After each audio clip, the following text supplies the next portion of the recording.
Homeland 3 BHK premium gated community apartments at Balanagar near Kukatpalli Y Junction. Visit the site today and book your dream home. Hello అందరికీ. రోజు చూసుకుంటే రోజుకి ఎండలు ఇంకా మండిపోతూ ఉన్నాయి. సాయంత్రం వచ్చేసరికి గాలులు చిన్న చిన్న చినుకులతో నిండిపోతూ ఉంటుంది.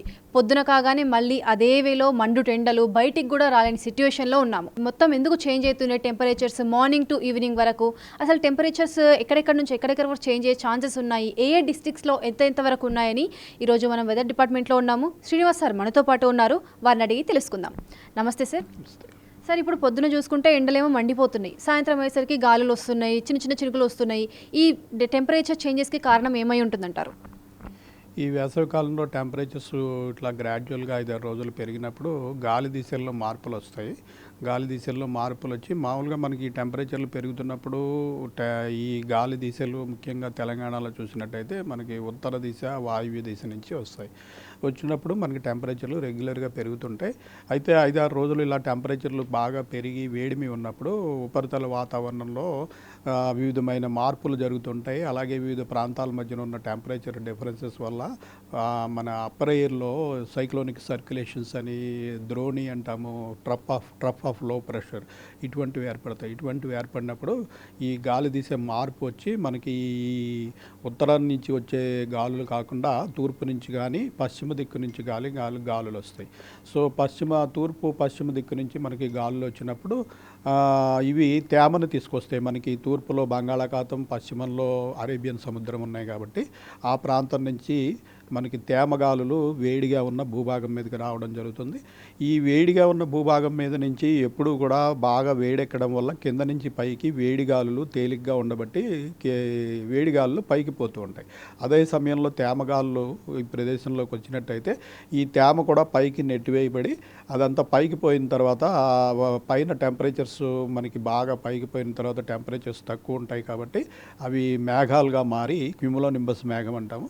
ఈ క్యూములోనింబస్ మేఘాలుగా మారి సమ్టైమ్స్ హీట్ మరీ ఎక్కువ ఉన్నప్పుడు ఈ మాయిశ్చరు బాగా వేగంగా పైకి నెట్టివేయబడి మనకి ఫ్రీజింగ్ లెవెల్ దాటి కూడా పైకి వెళ్ళిపోయినప్పుడు అక్కడ తర్వాత గ్రావిటీ వల్ల ఇది మళ్ళీ మనకి వర్షంలా పడుతుంటుంది. అందువల్లే మనం ఈ ఉరుములు, మెరుపులు, ఈదురుగాలులు, అలాగే ఈ రాళ్లవాన అంటాం, మన వడగళ్ల వాన, ఈ వడగళ్ల వాన ఇటువంటివన్నీ మనకి వేసవికాలంలో ఇవి ముఖ్యంగా వేడిమి వల్ల వచ్చే మేఘాలు. కాబట్టి ఈ వేసవికాలంలోనే ఇవి వస్తాయి. ఇవి ప్రీ మాన్సూన్ షవర్స్ అంటాము. జనరల్గా ప్రతి వేసవికాలంలోనూ ప్రతి నెలల్లో 2-3 సార్లు ఇటువంటి పరిస్థితి ఉంటుంది. అయితే ఇప్పుడు ఇది మ్యాన్ మేడ్ ఎఫెక్ట్ అంటారా, లేకపోతే న్యాచురల్గానే ఈ రీసైక్లింగ్ ప్రాసెసింగ్లో జరుగుతుంది అంటారా? ఇది నార్మల్ ప్రాసెస్సేనండి. మనకి టెంపరేచర్స్ పెరిగినప్పుడు మనకి అన్ని ప్రాంతాల్లో టెంపరేచర్లు ఒక రకంగా ఉండవు. మనకి సముద్రం మీద ఉన్న టెంపరేచర్లు వేరు, భూమి మీద ఉన్న టెంపరేచర్లు వేరు. ఈ టెంపరేచర్లను బట్టే గాలి దిశలు ఉంటాయి. సో గాలి దిశల్లో జనరల్గా భూభాగం బాగా వేడెక్కిపోయినప్పుడు సముద్రతలం నుంచి ఈ గాలులు భూమి మీదకి రావడం అనేది జరుగుతుంది. అవి సముద్రతలం నుంచి వస్తాయి కాబట్టి అక్కడి నుంచి తేమ తీసుకొస్తే ఈ రకంగా మనకి ఈ వానలు వస్తూ ఉంటాయి. అయితే దాని ఎఫెక్ట్ అయిపోయిన తర్వాత మళ్ళీ 4-5 రోజులు మళ్ళీ టెంపరేచర్లు పెరగడము, మళ్ళీ అప్పుడప్పుడు ఈ వానలు పడ్డము. ఇది ప్రీ మాన్సూన్ షవర్స్ అని ప్రతి సమ్మర్ మంత్లో కూడా 4-5 సార్లు ఇట్లా మనకి వస్తూనే ఉంటాయి. అయితే ఇప్పుడు ఎండలను నివారించడానికి మనము గత కొన్ని రోజులుగా బాస్లో సోషల్ మీడియాలో చూసినాము, కొన్ని కెమికల్స్ని స్ప్రే చేస్తున్నారు పైనుంచి అని చెప్పి. ఇవి ఎండను ఏమైనా తగ్గిస్తాయా, లేకపోతే ఇంకా బ్యాడ్గా చేసే అవకాశాలు ఉంటాయి అంటారు ఇట్లాంటివి స్ప్రే చేస్తే? ఎండను తగ్గించడానికి అటువంటివి ఏమీ ఉపయోగపడవండి. ఇది ప్రకృతిని ఎవరు కంట్రోల్ చేసే పరిస్థితి లేదు. దీన్ని మనకంటే వచ్చే వానని మనం ఆపలేము, ఎండని మనం ఆపలేము. అటువంటి ఏమి స్ప్రే చేసినా కూడా ఈ స్ప్రే చేసేవి ఏమిటంటే జనరల్గా గాలిలో పొల్యూషన్ తగ్గడానికి. మనకి సిటీస్లో పొల్యూషన్ చాలా ఎక్కువ ఉంటుంది, దానికి తోడు వేడిమి ఉంటుంది. వేడిమి ఉన్నప్పుడు ఇట్లాగా ఇప్పుడు యంత్రాలు వచ్చినాయి మనకి, ఈ రోడ్ల మీద తిరుగుతూ సన్నటి వాటర్ జెట్ స్ప్రే లాగా చేస్తుంటారు.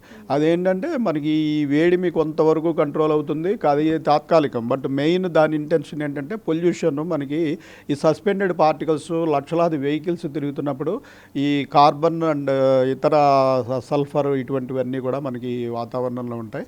సో ఇలా స్ప్రే కొట్టినప్పుడు ఏంటంటే అవన్నీ కూడా ఈ వాటర్ డ్రాప్లెట్స్తో పాటు భూమి మీదకి పడిపోతాయి.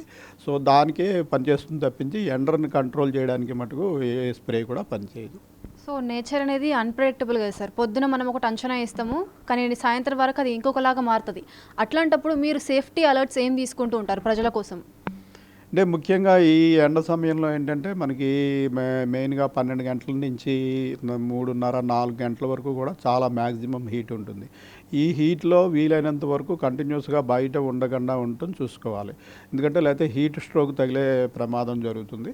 అయితే కొంతమంది తప్పనిసరిగా బయట పనిచేయవలసిన వాళ్ళు ఉంటారు. అలాగే రోడ్డు మీద కూడా కొంతమంది తప్పనిసరిగా ప్రయాణం చేయవలసిన delivery boys, auto drivers, cab drivers ఇటువంటి వారికి రోడ్డు మీదే జీవనోపాధి ఉంటుంది కాబట్టి వారు ఏంటంటే నిరంతరం పని చేయవలసి ఉంటుంది. సో వారు కూడా ఏంటంటే కొన్ని జాగ్రత్తలు తీసుకోవడము ముఖ్యము. ముఖ్యంగా గంటకు ఒకసారి ఒక గ్లాసుడు నీరు తాగి హైడ్రేషన్ మెయింటైన్ చేయాలి. బాడీ డీహైడ్రేట్ అయితే వెంటనే హీట్ స్ట్రోక్ వల్ల ప్రమాదం జరుగుతుంది. ఇలా అలాగే కంటిన్యూస్గా బయట ఉండకుండా గంటకు ఒకసారి నీడలోకి వచ్చి ఒక 10-15 నిమిషాలు బాడీ కూల్ అయ్యేలాగా చూసుకోవాలి. తర్వాత ఆరు బయట ఉన్నప్పుడు తప్పనిసరిగా తలభాగం కవర్ అయ్యేటట్టు టోపీ కానీ తలపాగా కానీ పెట్టుకోవాలి.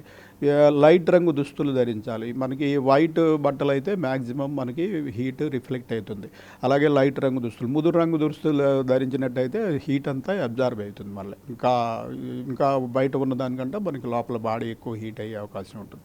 అలాగే అప్పుడప్పుడు బటర్ మిల్క్ దాంట్లో కొంచెం సాల్ట్ వేసుకొని తాగడము ఇటువంటివి చేస్తున్నట్టయితే కొంచెం ఈ హీట్ స్ట్రోక్ నుంచి తగ్గించుకునే అవకాశం ఉంటుంది. ఇప్పుడు తెలంగాణ మొత్తంలో చూసుకుంటే ఏ ఏ డిస్ట్రిక్ట్స్ ఎక్కువ ఈ స్ట్రోక్ని ఫేస్ చేస్తున్నాయి హీట్ని? మనకి తెలంగాణలో మ్యాక్సిమమ్ ఈ టెంపరేచర్స్ ఉత్తర తెలంగాణ ప్రాంతంలో ఉంటాయి. అలాగే దక్షిణ తెలంగాణ, ఉత్తర తెలంగాణలో ఆదిలాబాదు, కొమరంభీము, నిర్మల్, నిజామాబాదు, మంచిర్యాల ఆ ప్రాంతంలో జనరల్గా మిగిలిన రాష్ట్రంలోని ఇతర జిల్లాల కంటే టెంపరేచర్లు ఎక్కువ ఉంటాయి. అట్లాగే దక్షిణ తెలంగాణలో మన రాయలసీమకు ఆనుకున్నటువంటి మహబూబ్ నగర్, ఉమ్మడి మహబూబ్ నగర్ ప్రస్తుతం అది 5 జిల్లాలుగా మారింది. ఈ 5 జిల్లాల్లో కూడా మనకి హీట్ ఎఫెక్ట్ ఎక్కువ ఉంటుంది.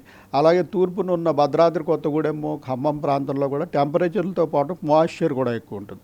సో అక్కడ ఇంకా ఇబ్బందికరమైన వాతావరణం ఉంటుంది. మన సిటీ పరిసరాలు అలాగే సెంట్రల్ తెలంగాణలో మిగిలిన ఈ జిల్లాలతో పోలిస్తే ఒక 2-3 డిగ్రీలు టెంపరేచర్లు తక్కువ ఉంటాయి. ఇప్పుడు రాబోయే 2-3 రోజులు టెంపరేచర్ ఎలా ఉంటుందంటారు? ఇప్పుడు మనకి ఈ థండర్ స్టార్మ్ యాక్టివిటీ గత 2-3 రోజులు బట్టి కొనసాగుతుంది. ఈరోజు రేపు కూడా కొద్ది జిల్లాల్లో ఇటువంటి అవకాశం ఉంది. అయితే దీని ఎఫెక్ట్ గ్రాడ్యువల్గా తగ్గిపోయి మళ్ళీ మనకి రేపటి నుంచి టెంపరేచర్లు ఇప్పుడున్న స్థాయి నుంచి ఒక 2-3 డిగ్రీలు పెరిగే అవకాశం ఉంది. ప్రస్తుతం మనకి 38 నుంచి 42 డిగ్రీల వరకు టెంపరేచర్లు ఉన్నాయి. నిన్న మొన్న కొన్ని చోట్ల మనకి ఈ వానలు అట్లాగే క్లౌడింగ్ వల్ల మొన్నటి నుంచి నిన్నటికి చూసినట్టయితే ఒక 2 డిగ్రీల టెంపరేచర్లు తగ్గడం జరిగింది వివిధ ప్రాంతాల్లో. అయితే మళ్ళీ రేపటి నుంచి ఈ టెంపరేచర్లు గ్రాడ్యువల్గా 2 నుంచి 3 డిగ్రీలు రాగల 4-5 రోజుల్లో పెరిగే అవకాశం ఉంది. ఇప్పుడు మే నెల నుంచి ఇంకా ముదురుతాయి ఎండలు. అప్పుడు ఒక 45 డిగ్రీస్ వరకు వెళ్ళే ఛాన్స్ ఉంది అని అంటున్నారు. అది నిజంగానేనా? 45 వరకు కొన్ని ప్రాంతాలు, అంటే రాష్ట్రంలో ఇప్పుడు చెప్పినట్టు అన్ని ప్రాంతాల్లో ఒకే రకమైన ఉష్ణోగ్రతలు ఉండవు. మనకి ఈ నార్మల్ టెంపరేచర్స్ మన దగ్గర 40-50 సంవత్సరాల డేటా ప్రతి ప్రదేశం ఉంటుంది. దాని ప్రకారం చూసుకున్నట్టయితే మనకి ఏప్రిల్లో నార్మల్ టెంపరేచర్స్ వివిధ ప్రాంతాల్లో వచ్చి మనకి 38 నుంచి 41.5-42 డిగ్రీలు మ్యాక్సిమం. అలాగే మేలో చూసినట్టయితే 39 నుంచి 44 డిగ్రీల వరకు నార్మల్ టెంపరేచర్. ఈ నార్మల్ టెంపరేచర్ను దాటి 2-3 రోజులు 2 నుంచి 3 డిగ్రీలు వివిధ జిల్లాల్లో ఎక్కువ ఉండే అవకాశం కూడా ఉంటుంది. అది కూడా సాధారణంగా జరిగే పరిస్థితి. Thank you so much sir. So చూసుకున్నట్టయితే ఈ 2 రోజులు కూడా ఈ థండర్ స్టార్మ్ ఏదైతే కంటిన్యూ అవుతుందో అది కంటిన్యూ అయ్యే అవకాశాలు ఉన్నాయి అని అంటున్నారు.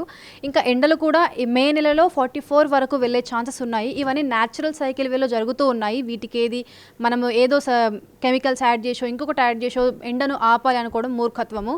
బెటర్ మనంతటా మనము సెక్యూరిటీ తీసుకొని మన సేఫ్టీని మనం చూసుకోవడం బెటర్. ఎక్కువసేపు ఎండలోకి రాకుండా, పనుంటే తప్ప బయటికి రాకుండా ఇంట్లోనే ఉండి మన బాడీని మనం డీహైడ్రేట్ చేసుకుంటూ ఉండడం బెటర్. ఉత్తర దక్షిణ తెలంగాణలో ఎప్పటికీ ఉన్నట్లుగానే ఎండలు ఉండే అవకాశం ఉంది అని చెప్పారు. మ్యాక్సిమం ఇప్పుడు ఏదైతే 38 to 41 వరకు కంటిన్యూ అవుతుందో అది కంటిన్యూ అయ్యే అవకాశం ఉంది ఏప్రిల్లో.